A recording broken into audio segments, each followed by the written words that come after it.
Ha bu qovog'ingdan qor yog'yapti. Ha, ko'rmaysanmi dadam? Dada, shuncha urush, shuncha yo'qotish, shuncha mehnat nima uchun desam, jahl ko'zi bilan qarab, o'g'lim hali sen yoshsan. Bu hammasi seni kelajaging uchun, kelajak avlod uchun shuncha harakat aslida dedilar. Nima? Shunchalik kelajak avlod shuncha harakatga, shuncha yo'qotishga arziydimi o'zi? Aytchi. Biz kelajak avlod ochig'i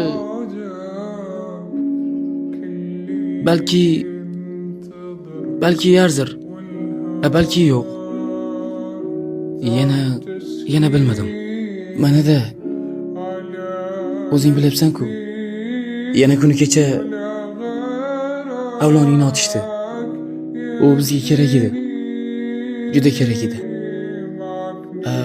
Bizda avloniy nomi xuddi boshqalar kabi faqat o'qilmaydigan adabiyot kitoblarida mavjud. Ammo tillar va xotiralarda aslo esga olinmaydi. Bilmadim nega. Yana sizlardan uzr so'ramoqchiman. Sababi sizlar qurayotgan buyuk kelajakni kundan kun sayin barbod qilyapmiz. Kundan kun sayin. Shu sabab uzr so'ramoqchiman. Bilmadim nega unday bo'lyapti. Qaniydi, hamma ketganlar bitta uzr bilan qaytishsa. Ajoyib odamsan-da.